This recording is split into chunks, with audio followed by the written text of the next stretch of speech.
భక్తి గురించిన దేవుని యొక్క వాక్యం ఇలా చెప్తుంది. భక్తిహీనత గురించి అనుకోవచ్చేమో, నన్ను ఎవరేమంటారు, నా ఇష్టమైతే నేను ప్రార్థనకి వెళ్తా, భక్తిగా ఉంటా, నా కష్టమైతే నేను మానేస్తా, నా జీవితంతో నన్ను ఎవరేం చేస్తారు, నన్ను ఎవరు గద్దిస్తారు, నేను ఎవరికి భయపడక్కర్లా, నా కాళ్ళ మీద నేను బ్రతుకుతున్నా, నా శక్తితో నేను సంపాదించుకుంటున్నా, నా అన్నం నేను తింటున్నా, దేవుడు ఎవరు అని అనుకుంటారేమో. ఒకవేళ కొన్ని విషయాలు ఇట్లా ఉన్నాయి. ప్రియమైన స్నేహితులారా, నిన్ను దేవుడి నుంచి దూరం చేసేది, దేవుడితో నాకు అవసరం లేదు అని నీకు అనిపించేటటువంటి అనగలిగే సంగతి ఏంటంటే నీ జీవితంలో ఉన్న పాపం నిన్ను దేవుడి నుంచి దూరం చేస్తుంది, లేదా దేవుడు నిన్ను పాపం నుంచి దూరం చేస్తాడు. నీకు ఒకవేళ నీ జీవితంలో పాపం నుంచి దూరంగా వెళ్ళాలి, ఎందుకంటే పాపం చాలా తీవ్రమైంది. ఒకవేళ లోకంలో ఇప్పుడున్న పరిస్థితిని బట్టి, ఇప్పుడున్నటువంటి చూడండి ఎంత భయంకరమైన భక్తిహీనత, వేషధారణ, పాపము, వాటన్నిటిని ఒక్కొక్కటి నేను మీకు వివరిస్తా, ముందుకు వెళ్తాను, తర్వాత వచనాల్లో ఉన్నాయి, కానీ పెద్ద తీవ్రంగా పట్టించుకోవట్లేదేమో.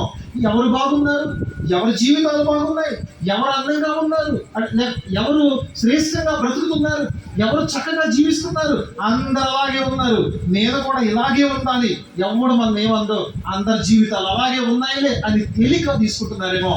కానీ ఒక మాట చెప్తాను, మనుషులు మారతారు, మనుషుల లెక్కలు మారతాయి, మనుషుల యొక్క కట్టుబాట్లు మారతాయి, మనుషుల చట్టాలు మారతాయి, మనుషుల పరిస్థితులు మారతాయి, కానీ దేవుడు మారడు. దేవుని లెక్క మారదు, దేవుని యొక్క ఖచ్చితత్వం మారదు, దేవుని పరిశుద్ధత మారదు. దేవుని వాక్యం ఏం చెప్తుందో తెలుసా? పాపాన్ని ప్రేమిస్తా, భక్తిహీనంగా ఉంటే, పాపంలోనే బ్రతుకుతా ఉంటే, పాపం వెంబడి ఆ జోలిలోనే వెళ్తా ఉంటే, పాపాన్ని విడిచిపెట్టకపోతే, దేవుని యొక్క వాక్యం ఏం చెప్తుందో నేను ఇలాగ కొన్ని వచనాలు నేను మీకు వరుసగా చదువుతా, మీరు తీయని అవసరం లేదు, జస్ట్ వినండి. కీర్తన గ్రంథం 47వ అధ్యాయం 5వ వచనంలో ఒక మాట ఉంటుంది, భక్తిహీనతను నువ్వు ద్వేషించుచున్నావు అంటాడు. 45:7లో ఈ మాట కనిపిస్తుంది. ఏమంటున్నాడంటే దేవుడట భక్తిహీనతనట ద్వేషిస్తాడట. నీతిని ప్రేమించి, ప్రియమైన స్నేహితులారా, నీతిని ఆయన ప్రేమిస్తాడట. భక్తిహీనతను ద్వేషించుచున్నావు. నీవు కనుక భక్తిహీనుడు కాదు ఉంటే, దేవుడు అంటే ఇష్టం లేనటువంటి వ్యక్తిగా ఉంటే, ఈ ప్రపంచంలో దేవుడు ద్వేషించే జాబితాలో నీవు ఉన్నావు.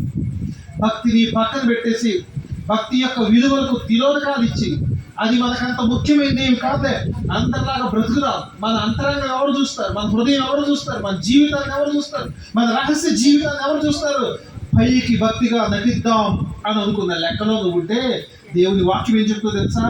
ఆయన ద్వేషిస్తాడట. ఇంకో సంగతి నేను మీతో చూస్తాను, చూడండి, మరో మాట నేను మీతో చెప్తాను. ఏంటి ఆ మాట అని చెప్పానంటే, రోమాపత్రిక 1వ అధ్యాయం 18వ వచనంలో ఇలా ఉంటుంది. ఆ మాట